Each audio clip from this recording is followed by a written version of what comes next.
I have my course outline page here, and I want to add some visual appeal. It's a little boring right now with just text and a white background.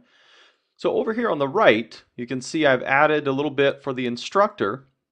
And what I want to be able to do is, begrudgingly, put a picture of myself on the page here underneath my name. So in the markup, I've got my name here with a break, and underneath that I simply want to put an image.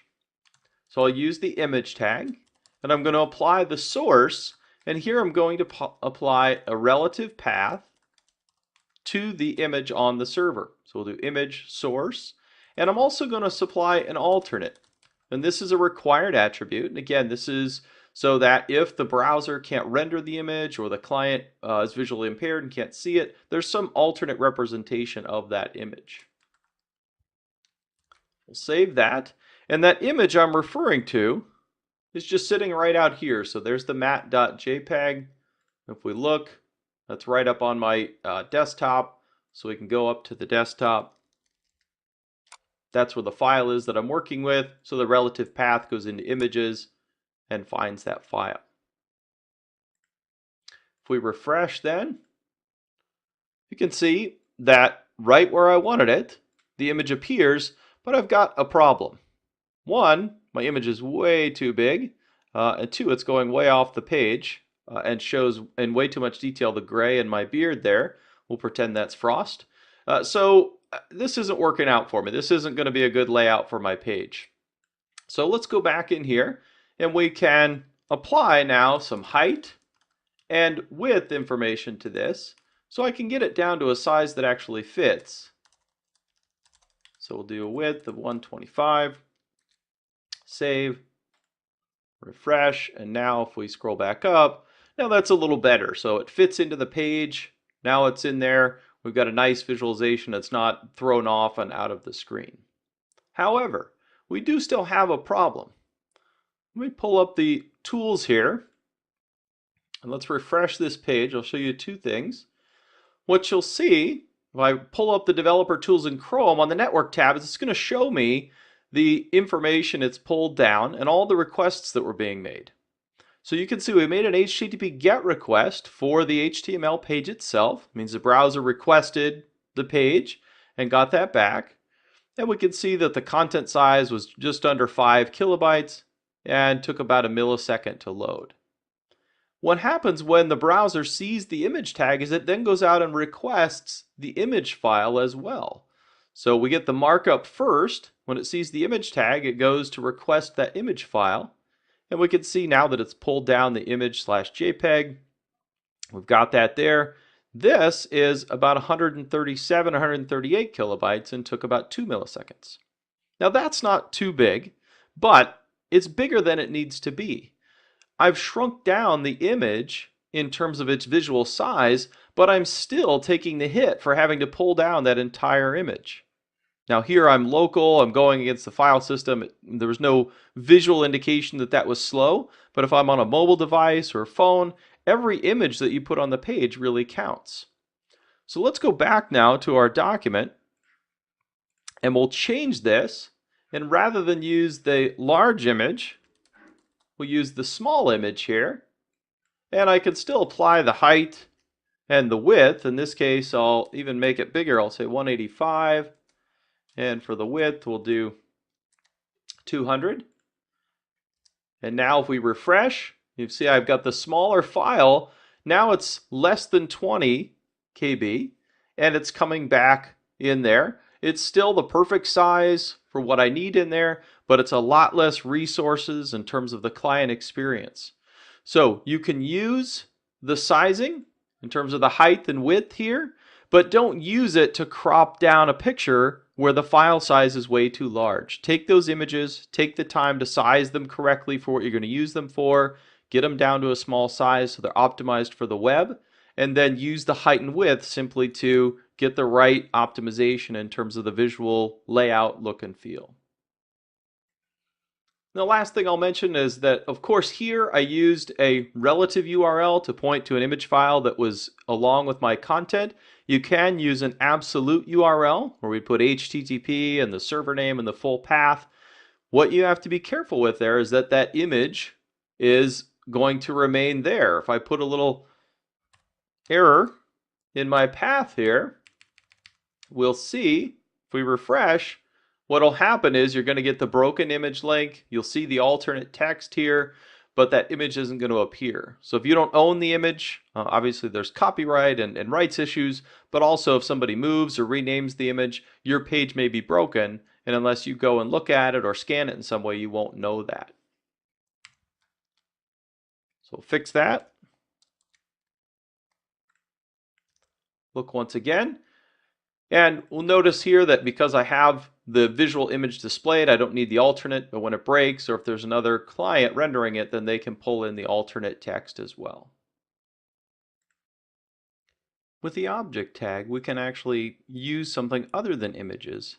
One of the common uses that I've mentioned is plugins. So I'm going to come in here into my page below my H1 and I want to add a plugin. I want to use the Silverlight plugin for Microsoft. But you could use Flash, you could be using a Java applet as well. So I'm going to paste in this object tag so you don't have to watch me type it. What you'll see is we have the object tag and then we have a couple different pieces of information. So for the data, I'm telling it that this is a particular content type, that this is an application, and it happens to be a Silverlight application. I'm also giving it that in the type, telling it that it's a Silverlight application. And then I'm just setting the width and the height of the application so I can put it on the page. Now, if we save this and we went and tried to run it, it's not going to work for us. You can see we have a blank space here, but it doesn't actually render anything because we haven't given it critical information that it needs. It doesn't know, for example, where the application is or where the code is for this. And for that, we need to use the param element. This is for parameters that we want to pass in to the particular object. So we have on these a name and value. So I'm going to give it a value that is the path to this particular code base or the package that contains the code that we want to run. So for Silverlight, that's a zap, and we're going to give it that param. And now if we save and run, you'll see now we've got a Silverlight object here running. We'll get a marquee message saying hello HTML objects. Now I would not recommend that you use plugins to put marquees on your page. I'm just using this as a demonstration here. Flash, Silverlight, Java applets are all very powerful for building an application functionality that you might need. But this does give you an example of how we can reference that object. And if I right click, you'll see that I get a specific context menu for Silverlight and I can pull up the Silverlight information here. Now the param, this particular parameter was used to pass information because Silverlight needed it to initialize that, but I can also pass parameters into my applications. So I'm going to, for Silverlight, I can pass in init params. So I can say the text message equals do not use marquees in your HTML, in case it was unclear before. This particular application knows to look at this special input parameter. This is a Silverlight parameter, and it's going to be able to parse this out and see that the text message I want it to display is found here. So now we can see do not use marquees in your HTML. Just to be perfectly clear about how you don't want to abuse these technologies. So the object tag allows us to specify a particular information about what kind of object we want to display, the type of that, we can size it, and then the params allow us to initialize those items. You're often going to use the source in here, and you'll initialize Silverlight and Flash and Java applets all slightly differently. I'm not going to go into the details for every one of those. We do have courses on Silverlight, of course, where you can find out more about how to do that.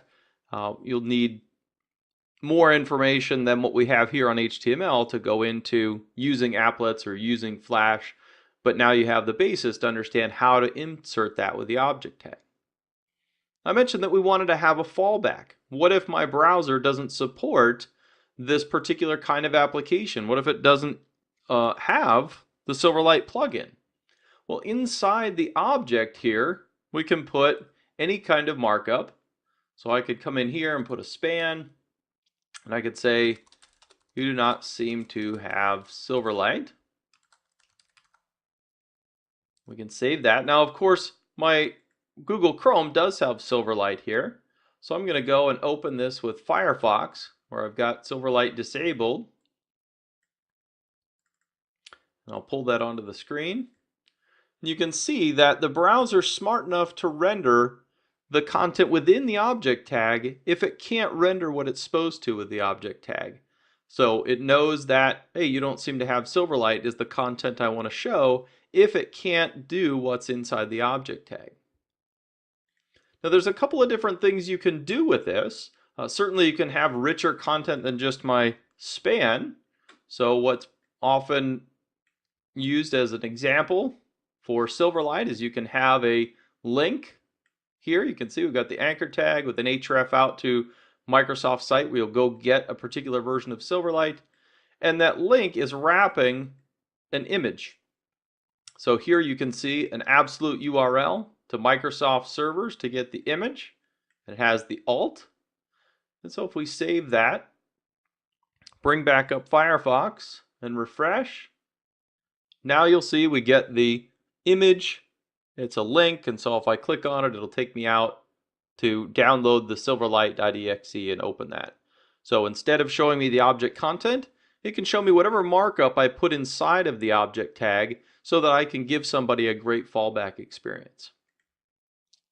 Now I happen to have put in here inside the object tag just a link for somebody to go and do something, but you can also nest the object tags. So maybe you've got Silverlight here and you want as your fallback Flash, or vice versa.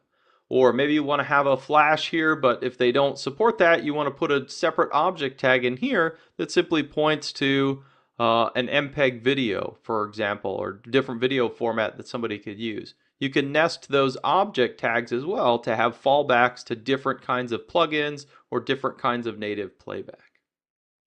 So the object tag allows you to extend the browser or allows you to go beyond text and images to include things such as video and other content. In this module, we've seen how to embed images or objects into our documents to add some visual appeal or to extend the capabilities of the browser itself. Those objects enable us to pull in richer content in some cases through objects or applications, but we need to be careful that we provide an experience for those clients so that if they don't have that plugin or they don't support that particular media type, they've got some option or some capability to render an alternative or to let the user know in a clear way that they're not capable of rendering that particular content. And while you provide those fallbacks, it's important to consider those things because you want to give users the best experience. So choose wisely if you're going to use those plugins or things that go outside of the standard HTML that clients understand and know how to render.